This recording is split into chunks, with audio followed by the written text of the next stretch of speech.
स्वागत है आप सभी का tech study ITI YouTube channel पर। आईटीआई के सीबीटी एग्जामिनेशंस चल रहे हैं। उसी क्रम में आप लोगों में से कई कैंडिडेट्स की रिक्वेस्ट थी, सर मैकेनिक मोटर व्हीकल की एक मैराथन क्लास चलाइए। देखिए सेकेंड ईयर की क्लासेस हमने स्टार्ट की थी, बट अभी तक सिर्फ 6-7 पार्ट्स हो सके थे, तो कंप्लीट नहीं हो पाया था। उन 6-7 पार्ट्स को आप ज़रूर देख लीजिएगा, क्योंकि उसमें सारे क्वेश्चंस कवर हैं। बट जो बाकी बचे हुए क्वेश्चंस हैं जो कि बहुत इंपॉर्टेंट आपके एग्जाम के लिए, वो आज यहाँ मैराथन क्लास में हम 100 से ज़्यादा क्वेश्चंस आपके लिए लेकर आए हैं। एंड आपकी डिमांड पे आया है, तो आपसे लाइक और शेयर की भी उम्मीद रहेगी।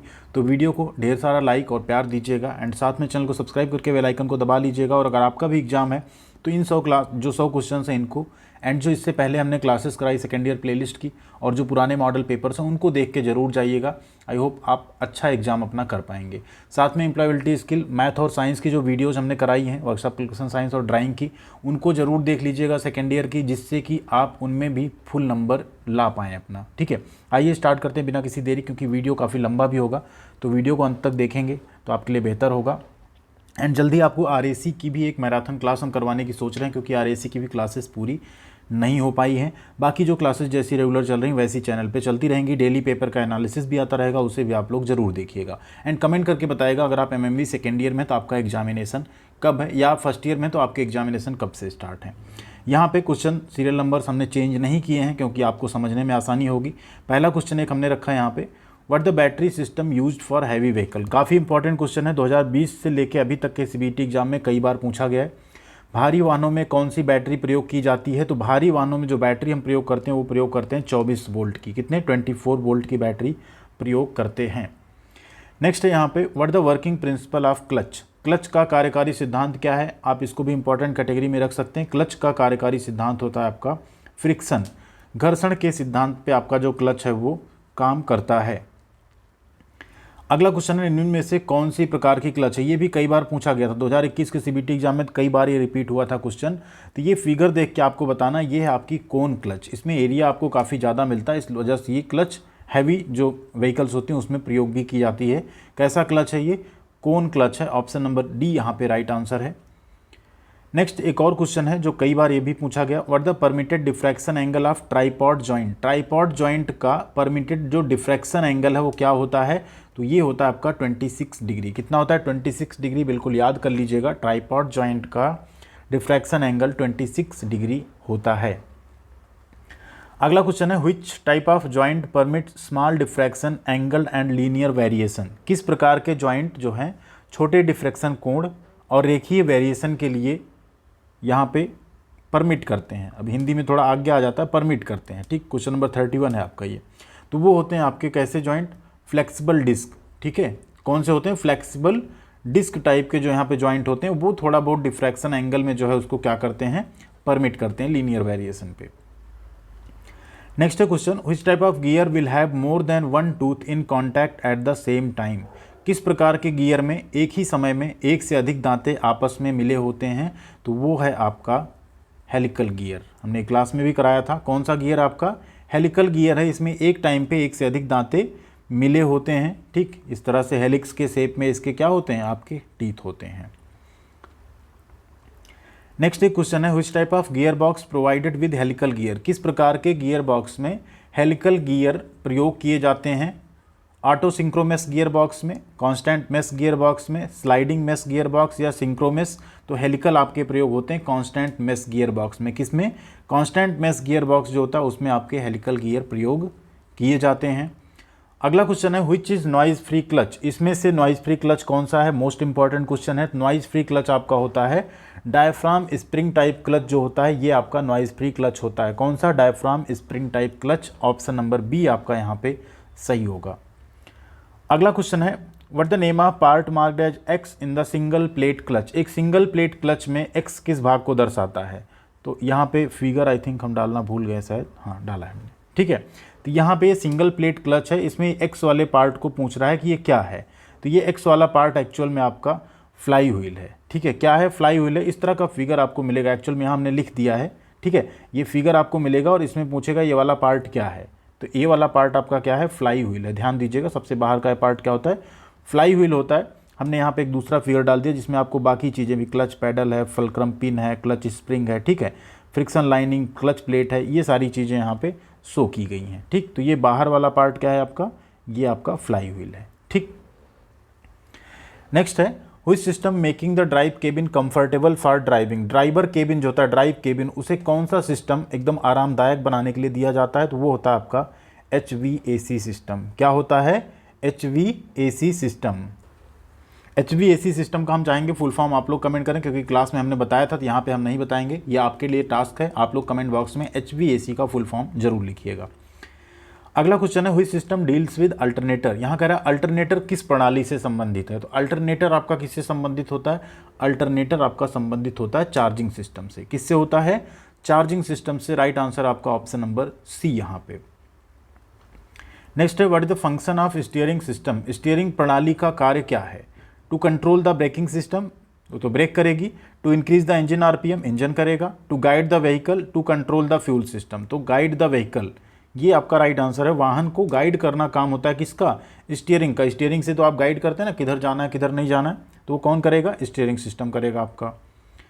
अगला question which part connects propeller shaft. यहाँ पे कह रहा है प्रोपेलर शाफ्ट से किस भाग से कनेक्ट होता है, जो प्रोपेलर शाफ्ट है किस भाग से कनेक्ट होता है, तो प्रोपेलर शाफ्ट आपका कनेक्ट होता है हमेशा किससे? गियर बॉक्स और फाइनल ड्राइव से। किससे? Gear box and final drive से। ये आपका क्या है? गियर बॉक्स है, ये आपका यहाँ पे फाइनल ड्राइव है, एंड ये किससे कनेक्टेड है? प्रोपेलर शाफ्ट से। और प्रोपेलर शाफ्ट आपस में किससे जुड़ी है यहाँ पे? यूनिवर्सल कपलिंग से। ये भी क्वेश्चन कई बार पूछा जाता है, यूनिवर्सल कपलिंग वाला, ठीक है। आई थिंक हमने रखा भी यहाँ पे, हाँ। नेक्स्ट है question which part provides flexible connection and permits smooth transfer of torque from gear box to the rear axle.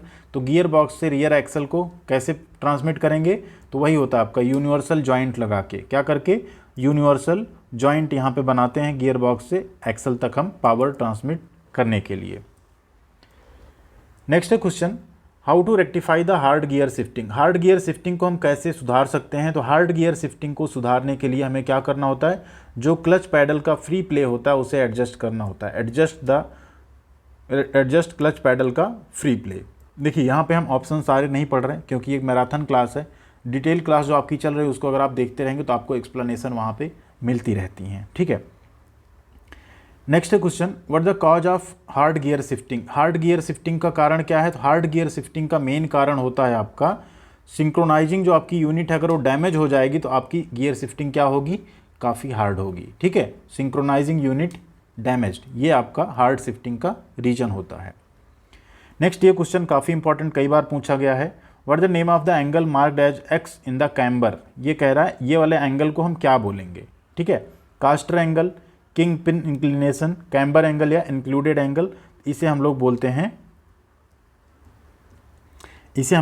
Camber angle. ध्यान दीजिए यहाँ पे शायद हम लगाना भूल गए। ये क्या है आपका? कैम्बर एंगल है। कैम्बर तीन तरह का होता है, एक होता है नेगेटिव कैम्बर, एक न्यूट्रल कैम्बर और एक होता है पॉजिटिव कैम्बर, ठीक है। तीन तरीके के कैम्बर होते हैं। तो ये क्या है आपका? कैम्बर एंगल यहाँ पे एक्स से शो किया गया है। अगला क्वेश्चन है what the type of leaf spring. ये किस तरह की लीफ स्प्रिंग है आपकी, किस तरह की पत्तीदार स्प्रिंग है, तो आप देख रहे हैं किस तरह की है ये। इसको हम लोग बोलते हैं क्वार्टर इलिप्टिकल स्प्रिंग। क्या बोलते हैं? क्वार्टर इलिप्टिकल स्प्रिंग, ठीक है। यहाँ तक क्लियर है आपको? ऑप्शन नंबर सी आपका सही हो जाएगा, क्वार्टर इलिप्टिकल स्प्रिंग है आपका ये भी कई बार पूछा गया प्रश्न है आपका।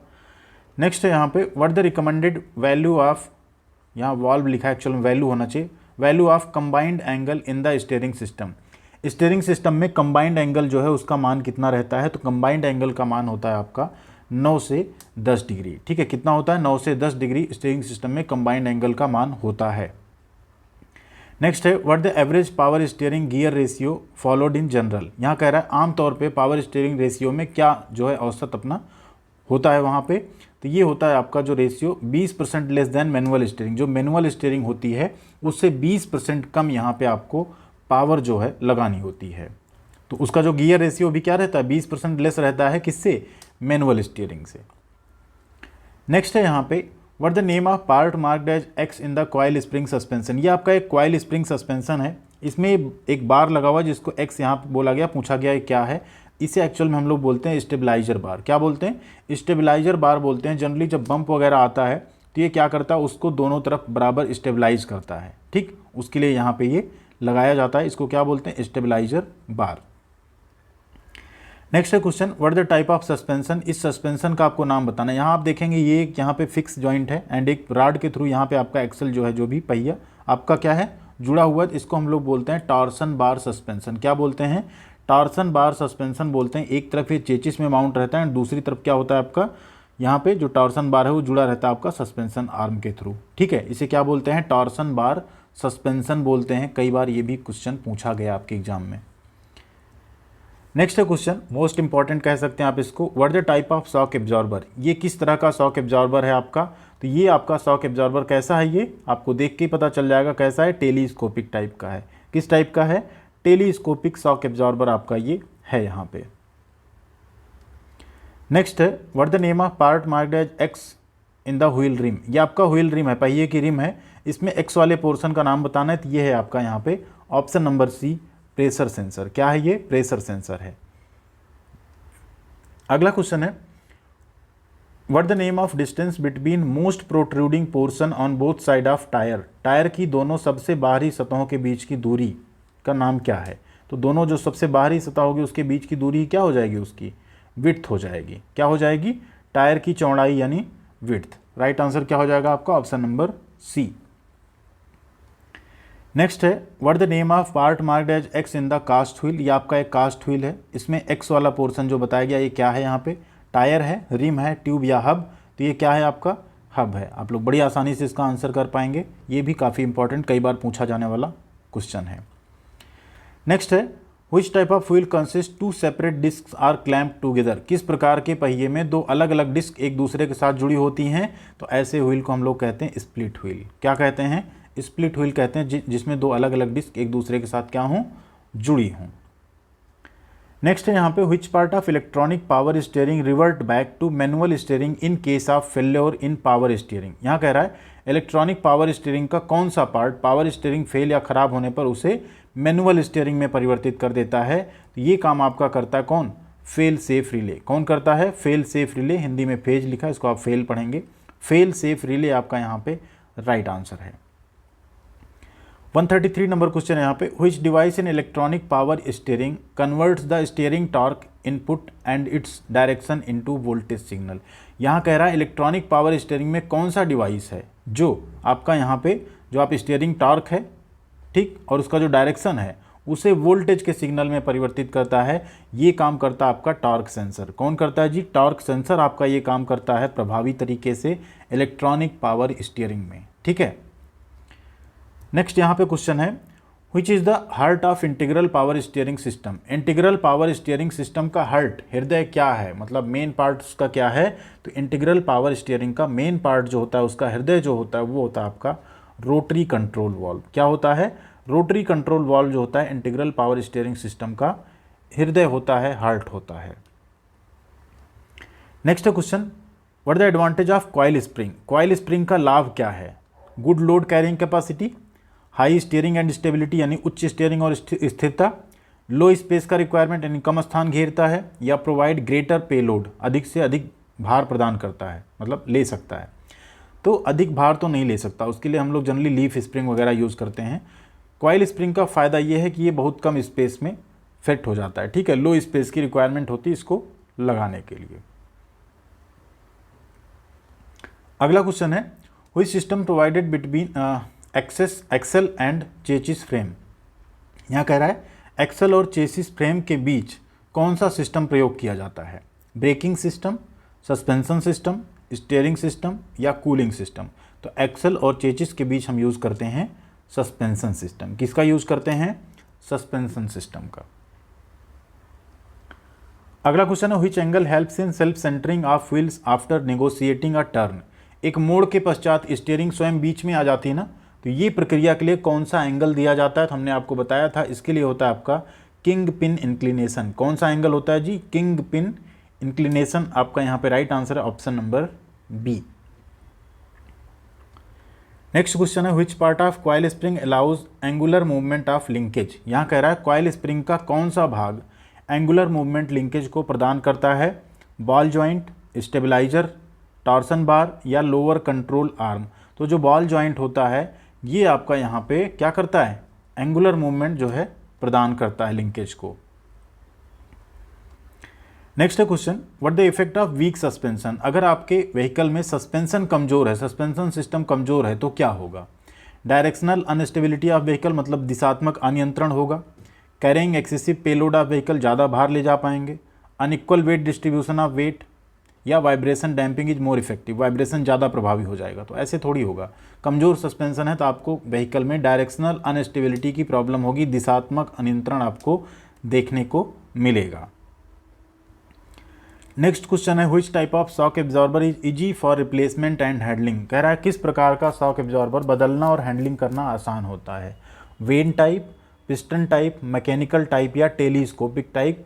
राइट आंसर आपका टेलीस्कोपिक टाइप, इसीलिए सबसे ज़्यादा ये यूज भी किए जाते हैं क्योंकि इनको हैंडल करना काफ़ी आसान होता है।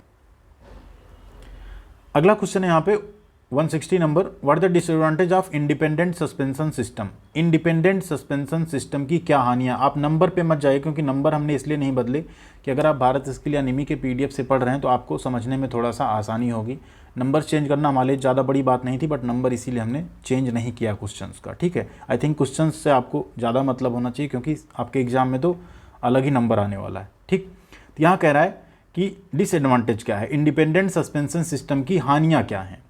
पहला है मोर मेंटेनेंस कॉस्ट, मतलब ज़्यादा मेंटेनेंस कॉस्ट आती है। दूसरा है vibration damping is less effective, vibration damping कम प्रभावशाली होती है। तीसरा है shock transmitted from one wheel to other, या अगला है spring weightage more. Right answer है इंडिपेंडेंट सस्पेंशन सिस्टम की सबसे बड़ी हानि है इसकी मेंटेनेंस कॉस्ट बहुत ज़्यादा होती है। ठीक है, राइट आंसर क्या है आपका, ऑप्शन नंबर ए। अगला क्वेश्चन है what the disadvantage of rigid axle suspension system. एक रिजिड एक्सल सस्पेंशन सिस्टम की क्या हानि है। Spring weight is less, spring वजन कम होता है। Vibration damping is less effective, vibration damping कम प्रभावशाली हो जाती है। दिस इज कॉम्प्लिकेटेड अरेंजमेंट, यह एक बहुत जटिल अरेंजमेंट है। या अगला है मेंटेनेंस कॉस्ट इज मोर। तो यहाँ राइट आंसर आपका हो जाता है vibration damping is less effective. Rigid axle suspension system में क्या होता है, वाइब्रेशन डैम्पिंग आपकी उतनी प्रभावशाली नहीं रह जाती है। ठीक है, तो राइट आंसर हो गया आपका option number B. 163 number question है what the advantage of using nitrogen in the tyres. टायरों में नाइट्रोजन गैस के प्रयोग का क्या लाभ होता है। Provide positive road grip, increase the tyre life, tyre की लाइफ बढ़ा देती है। Provide cushioning effect on the vehicle, vehicle में कुशनिंग इफेक्ट प्रदान करती है। या यहाँ कह रहा है एब्जॉर्ब होना चाहिए, absorb shocks and vibration, shocks और वाइब्रेशन को एब्जॉर्ब कर लेती है। तो ध्यान दीजिए नाइट्रोजन का प्रयोग करने से आप टायर की लाइफ को क्या कर सकते हैं, इंक्रीज कर सकते हैं। राइट आंसर हो जाएगा आपका ऑप्शन नंबर बी। नेक्स्ट है question what will effect in case of over inflated tyre. अधिक हवा होने का टायर पर क्या प्रभाव पड़ेगा। तो अगर अधिक हवा है टायर में तो आपका क्या होगा, टायर आपका सेंटर से वियर आउट होगा। ठीक, टायर जैसा आपका इस तरह से है, अगर ज़्यादा हवा है तो सेंटर से वियर आउट होना स्टार्ट होगा। ठीक है, तो राइट आंसर क्या हो गया आपका ऑप्शन नंबर ए। इसलिए हवा आपको जितना दिया रहता है स्टैंडर्ड उतना ही फिल करके चलना चाहिए।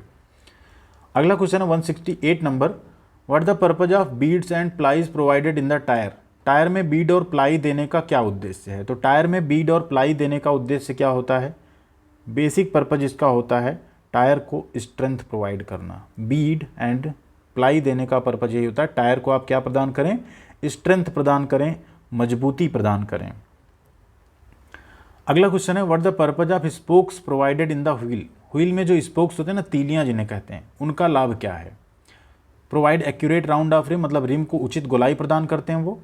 Distribute pre load evenly, pre load को इवेनली वितरित करते हैं। Provide directional stability of vehicle, वाहन को दिशात्मक स्थिरता प्रदान करते हैं, वो तो सस्पेंशन सिस्टम करता है। Support the chassis frame of vehicle, वो भी सस्पेंशन करता है।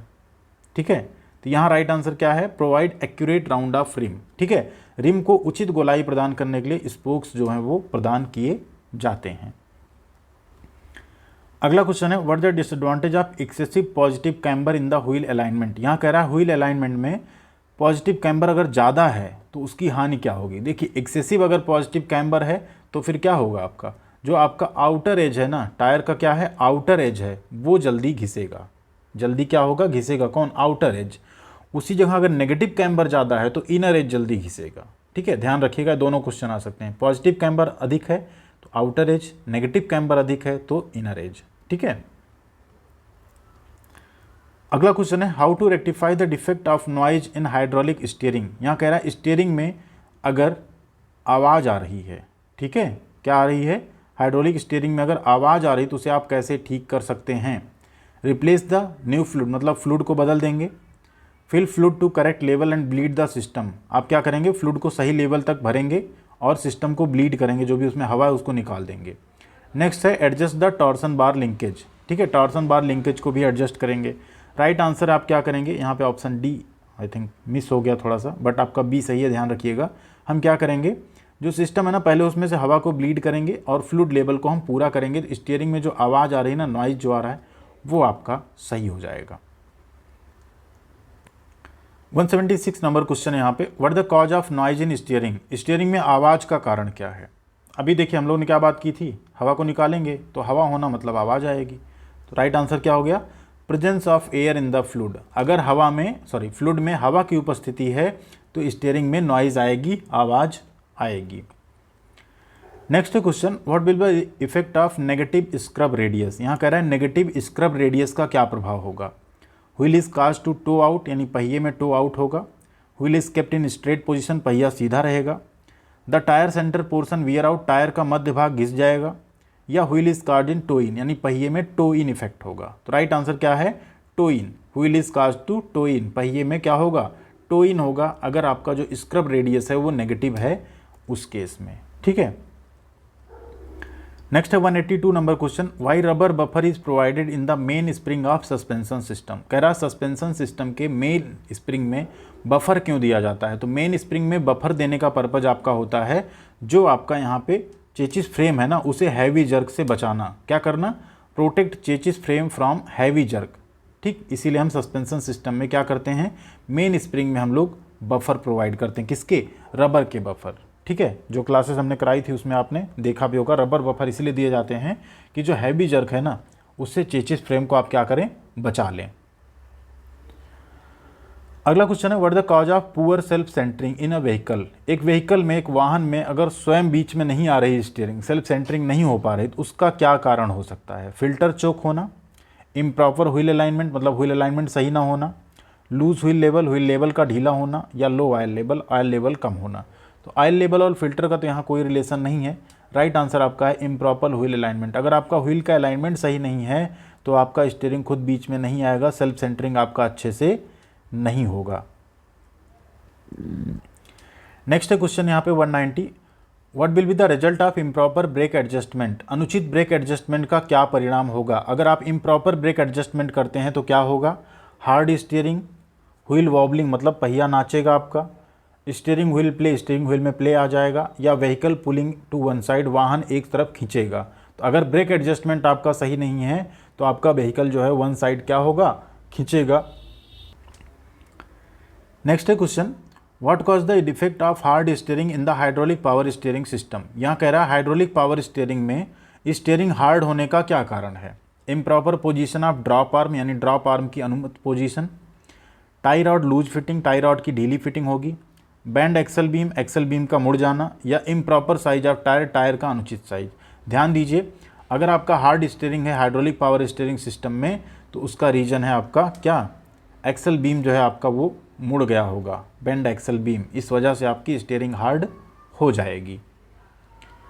198 क्वेश्चन है, वेरी इंपॉर्टेंट क्वेश्चन है आपका ये, what the name of device used in the braking system. ये ब्रेकिंग सिस्टम में यूज होने वाला कौन सा डिवाइस है? यहाँ पे है ये आपका brake proportioning valve, master cylinder, reservoir या पिस्टन। तो ये आपका है ब्रेक प्रपोजनिंग वाल्व। क्या है ये? Brake proportioning valve. याद कर लीजिएगा, देख लीजिएगा, आ सकता है ये क्वेश्चन। नेक्स्ट है very important and very simple question, which principle is applicable for hydraulic brake. Hydraulic brake system किस पर आधारित होता है? Pascal law, Boyle's law, Newton's law of motion या हुक्स लॉ। तो हाइड्रोलिक का पूरा सिस्टम जो है आपका किस पे डिपेंड है? पास्कल लॉ पे। तो ब्रेकिंग सिस्टम भी किस पे डिपेंड करता है? पास्कल लॉ पे। किसके थ्रू है? पास्कल लॉ के थ्रू, ठीक है। 204 नंबर क्वेश्चन है, what the type of brake system. ये देखना है आपको, बताना किस तरह का ब्रेक सिस्टम है। दो डिस्क दिख रही ना आपको, लगाई गई हैं, ये क्या है आपका? डिस्क ब्रेक है, ठीक है। ये डिस्क ब्रेक है ना, जिस पे ब्रेक पैड लगाइए, आपका ये डिस्क हो गया, इसके ऊपर ये ब्रेक शू कह सकते हैं आप, या पैड लगाए गए हैं जो व्हीकल को रोकने का काम करते हैं। तो ये कैसा ब्रेक है आपका? डिस्क ब्रेक है। अगला क्वेश्चन है, which device permits air to the air brake system. Air brake system में कौन सा उपकरण हवा की अनुमति देता है, मतलब एयर को परमिट करता है। Hand control valve, spring brake actuator, system protection valve या ब्रेक वाल्व। तो जो ब्रेक वाल्व है यही ब्रेक सिस्टम में हवा जाने की अनुमति देता है। Next question, which material use for brake rotors and brake pads for aircraft and racing cars. यहाँ कह रहा है एयरक्राफ्ट और रेसिंग कारों के लिए ब्रेक रोटर्स और ब्रेक पैड के लिए किस सामग्री का उपयोग किया जाता है। तो आपका जो रेसिंग कार और एयरक्राफ्ट है उसमें हम यूज़ करते हैं किसका, carbon fibre reinforced carbon composite. क्या यूज़ करते हैं, carbon fibre reinforced and carbon composite का यूज़ करते हैं as a brake rotor and brake pad.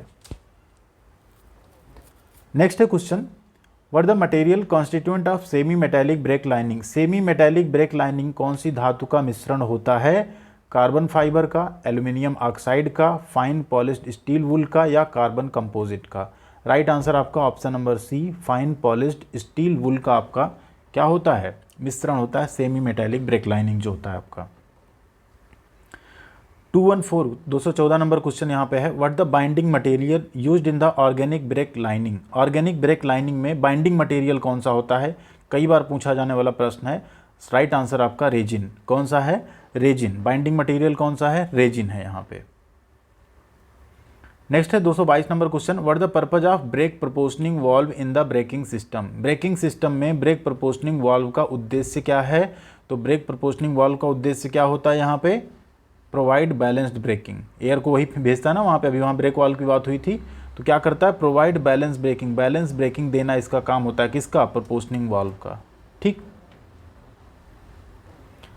अगला क्वेश्चन है, where the non return valve is located in the centre feed master cylinder. Centre feed master cylinder में NRV यानी non return valve कहाँ fit होता है, on the reservoir, on the cylinder head, on the bypass port, on the piston head.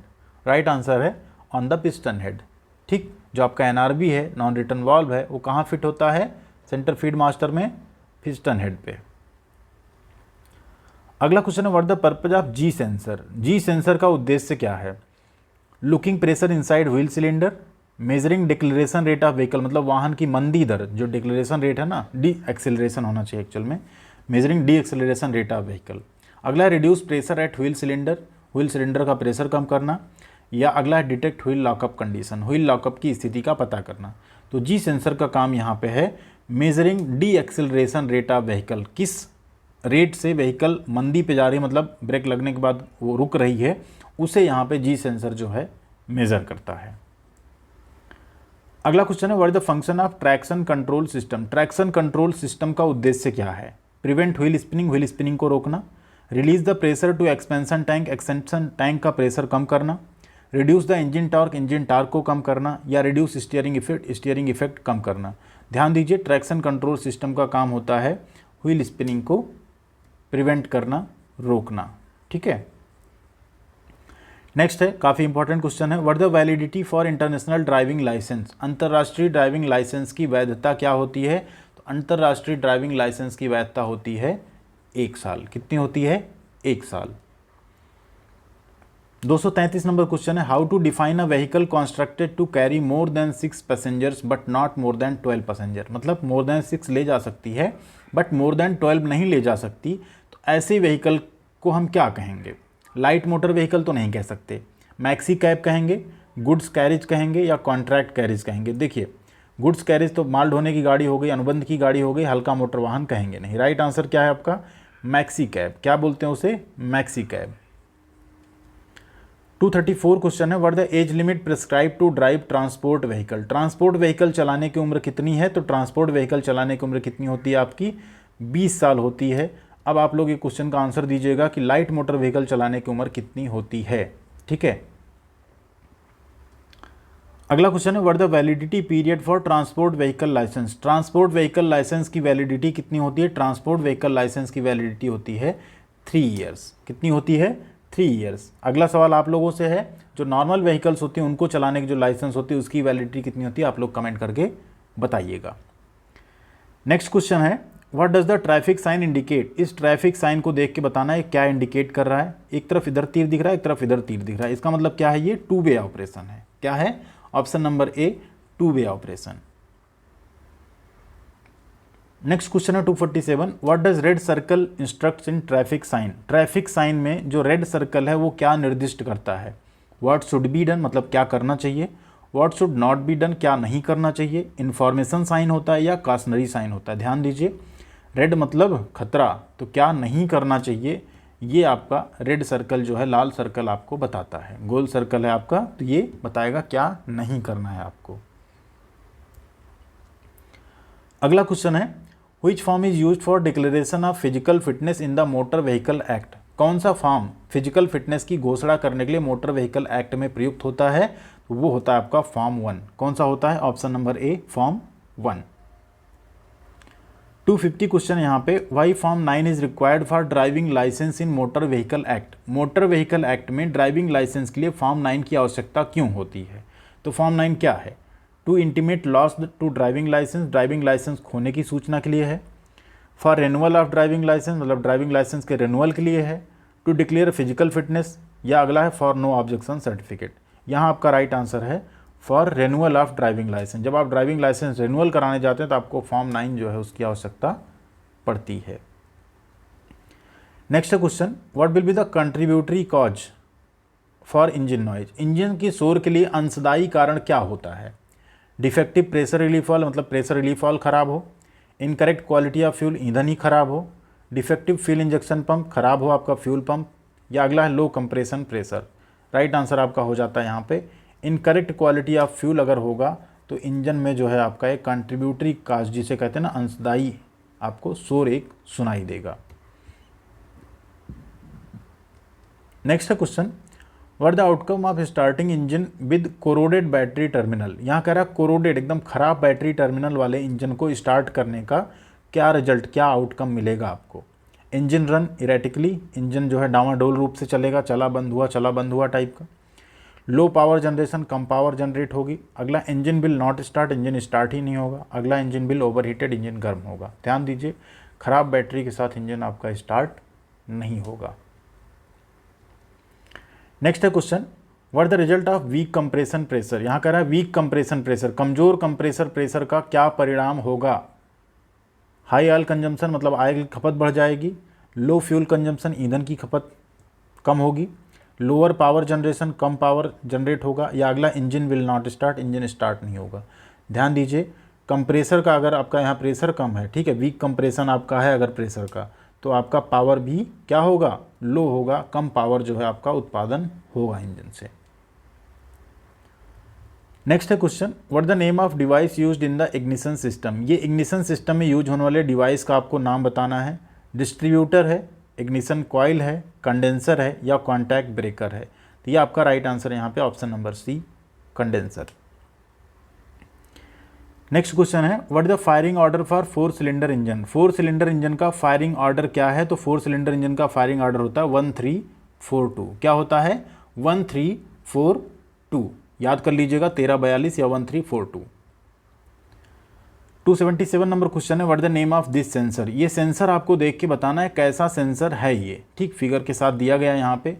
Crank position sensor है, pressure sensor है, temperature sensor है, या hall effect sensor है। राइट आंसर है आपका क्रैंक पोजीशन सेंसर है आपका ऑप्शन नंबर ए। Next है, what the permitted spark plug gap in general. आमतौर पर स्पार्क प्लग गैप कितना होता है। तो स्पार्क प्लग का गैप जो है आमतौर पे 2.03 mm रखा जाता है। कितना रखा जाता है 2.03 mm, याद कर लीजिएगा, काफ़ी इंपॉर्टेंट क्वेश्चन है ये। नेक्स्ट है question, how many spark plugs are ignited at the same time in the distributor less ignition system. यहाँ कह रहा है बिना डिस्ट्रीब्यूटर वाले इग्निशन सिस्टम में कितने स्पार्क प्लग एक साथ इग्नाइट होते हैं। बिना डिस्ट्रीब्यूटर वाले में एक साथ 2 स्पार्क प्लग आपके इग्नाइट होते हैं। कितने होते हैं 2 स्पार्क प्लग। 294 क्वेश्चन है, what the purpose of breaker plate in the distributor. कह रहा है डिस्ट्रीब्यूटर में ब्रेकर प्लेट का उद्देश्य क्या है। एक्ट एज कॉन्टैक्ट ब्रेकर मतलब कॉन्टैक्ट ब्रेकर के रूप में कार्य करती है। Prevents dirt carbon into distributor, distributor में धूल और कार्बन से बचाती है।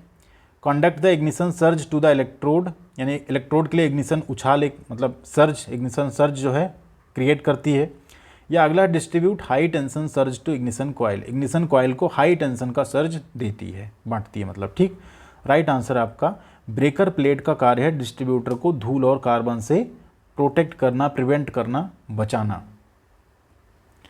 301 क्वेश्चन यहाँ पे, which part of electronic fuel injection system controls opening of bypass air passage. Electronic fuel injection system का कौन सा पार्ट बाईपास एयर पैसेज को खोलने को कंट्रोल करता है? तो वो है आपका यहाँ पे आइडल एयर कंट्रोल वाल्व। कौन है? देखिए आप ऐसे देख लीजिए, बाईपास एयर को खोल रहा है, कहीं पे आपको कुछ दिख रहा है एयर, ये प्रेशर कंट्रोल करेगा या फ्लो कंट्रोल करेगा या रोकेगा, तो कौन सा? आइडल एयर कंट्रोल वाल्व आपका राइट आंसर हो जाएगा। नेक्स्ट है, which instrument indicates engine RPM in the engine control module. Engine control module में इंजन के आरपीएम को कौन सा यंत्र बताता है? तो आरपीएम के लिए हम कौन सा यंत्र यूज करते हैं? टैकोमीटर। क्या यूज करेंगे? Tachometer. Right answer option number B. Next है question, which sensor use to alert the driver of unseen obstacles. यहाँ कह रहा है ड्राइवर को सावधान करने के लिए कौन सा सेंसर प्रयोग किया जाता है? अनसीन ऑब्स्टिकल मतलब जो उसे ना दिखाई दे रहे हैं ऐसे obstacle. Speed sensor, parking sensor, torque sensor या प्रेशर सेंसर। देखिए स्पीड सेंसर, टॉर्क सेंसर, ये तीनों गलत है। राइट आंसर क्या है? Parking sensor. ठीक है, जो भी अनसीन ऑब्स्टिकल है वो पार्किंग सेंसर जो है उसे अलर्ट करते हैं, हाँ पीछे कुछ है। नेक्स्ट है question, which type of sensor located at the exhaust manifold. Exhaust manifold पर किस प्रकार का सेंसर लगा होता है? तो हमेशा एग्जॉस्ट मैनिफोल्ड पर आपका जो है क्या लगा होता है? ऑक्सीजन सेंसर लगा होता है। राइट आंसर क्या हो गया आपका? Option number B, oxygen sensor. Next है question, what the cause of electrodes burning in the spark plug. यहाँ कह रहा है स्पार्क प्लग में अगर इलेक्ट्रोड आपका जल जा रहा है तो उसका कारण क्या होगा? इलेक्ट्रोड कब जलेगा? जब आपका प्लग बहुत हॉट होगा। ठीक है, plug runs too hot. Plug अगर आपका बहुत हॉट होगा स्पार्क प्लग तो इलेक्ट्रोड के जलने के चांसेस बन जाएंगे यहाँ पे।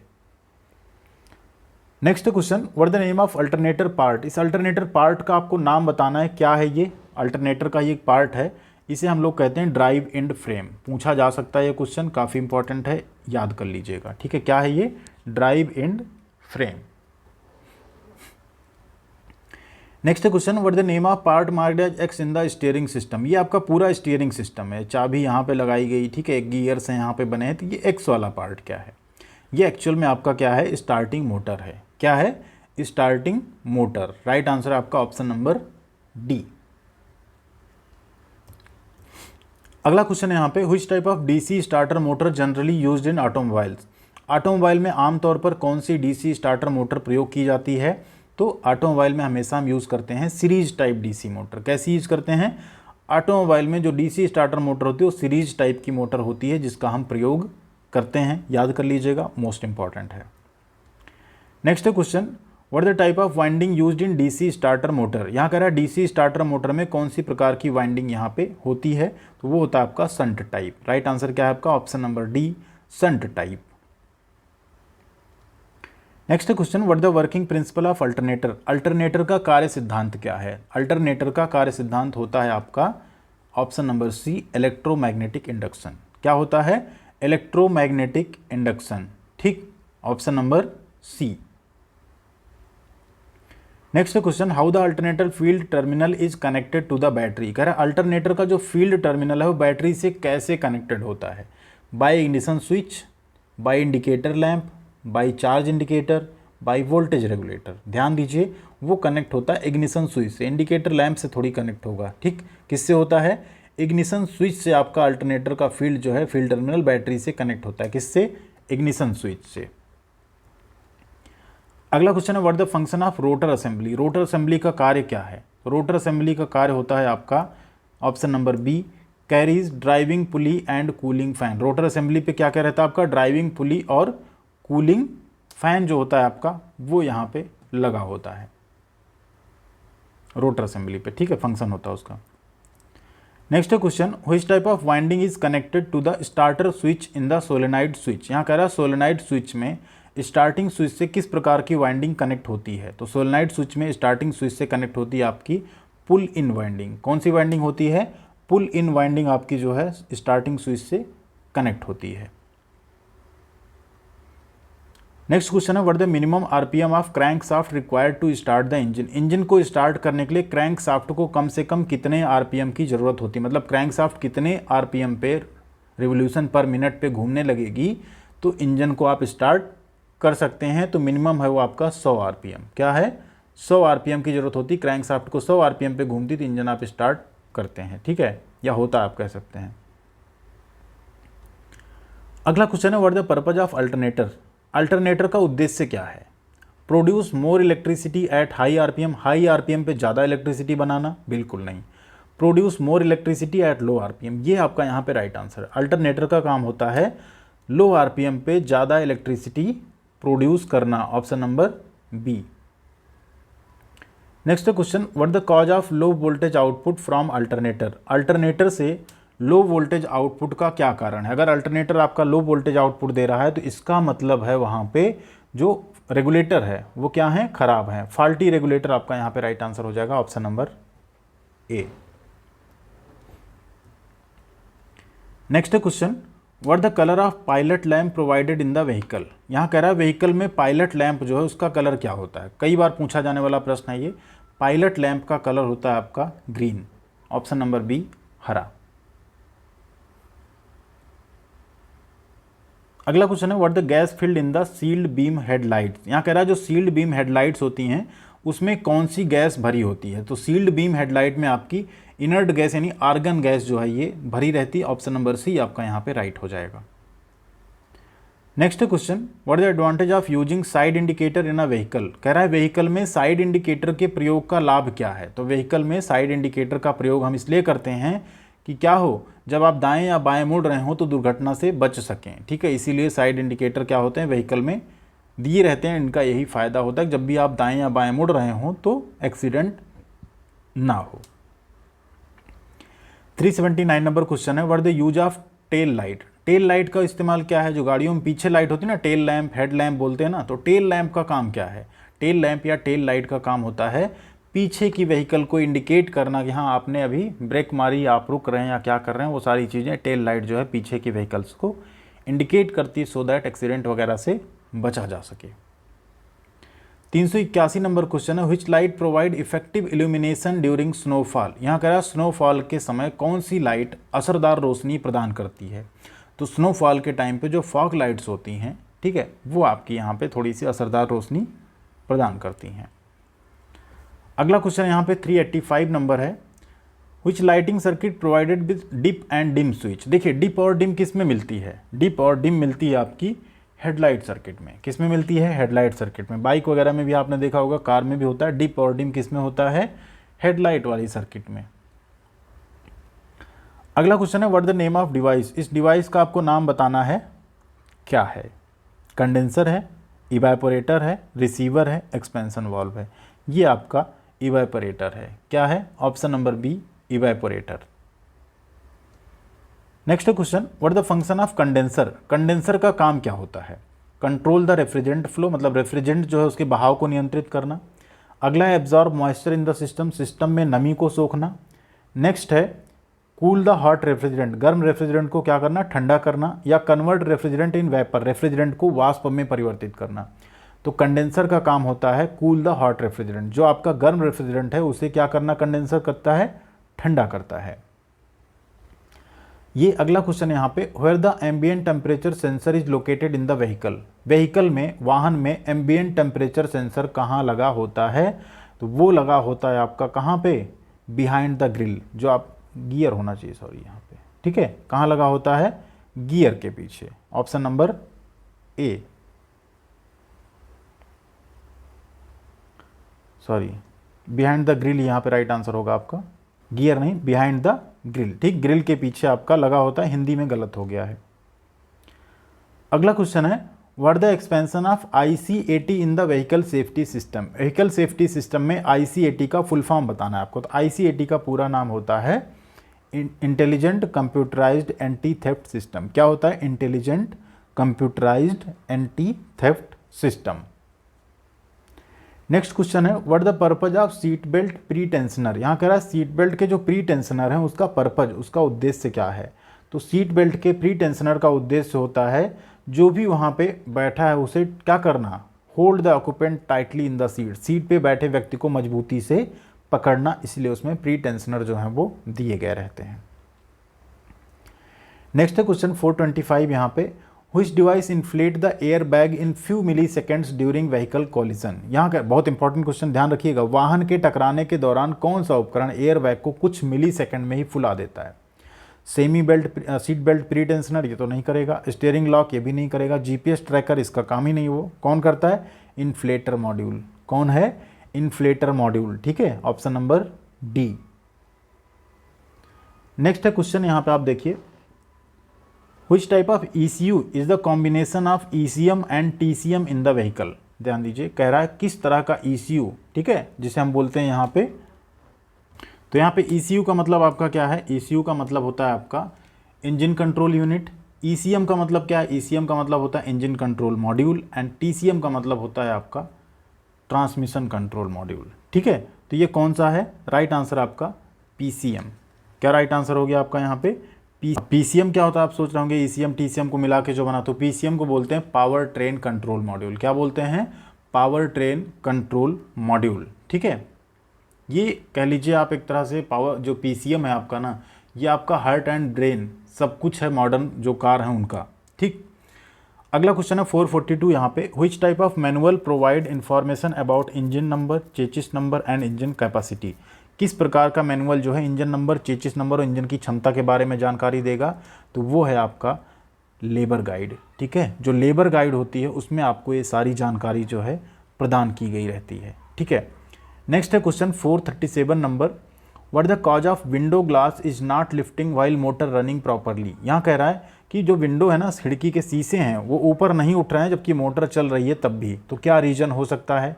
Glass door channel unserviceable, glass door channel का काम ही नहीं कर रहा है, मोटर इज डिफेक्टिव, मोटर तो बोल रहा है चल रही थी तो हो नहीं सकता सही, window glass lifting regulator defective, window glass lifting का रेगुलेटर खराब है, या अगला है power window switch defective.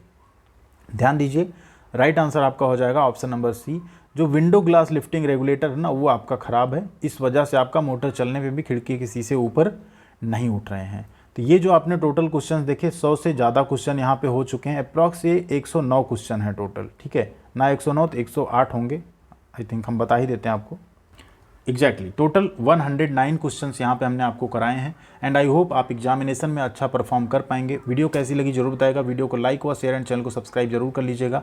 And जिनके भी एग्जामिनेशन कब है आप लोग कमेंट करके जरूर बताएगा, क्योंकि अभी जो सीरीज चल रही है रेगुलर क्लास वाली, उसको भी हम कंटिन्यू रखना चाहेंगे, जिससे कि आपके एग्जामिनेशन अगर बाद में हो तो आप उसको पूरी तरीके से अच्छे से देख के जा सकें। बाकी ड्राइंग एंड जो मैथ की क्लासेस हैं उनको देख लीजिएगा, एम्प्लॉयबिलिटी स्किल पूरा कंप्लीट सेकेंड ईयर वाला पार्ट देख लीजिएगा, 18 पार्ट्स हैं टोटल, एक भी छोड़िएगा मत, ठीक। थैंक यू वेरी मच, ख्याल रखिएगा अपना, मिलते हैं अगले अपडेट के साथ अगले वीडियो में।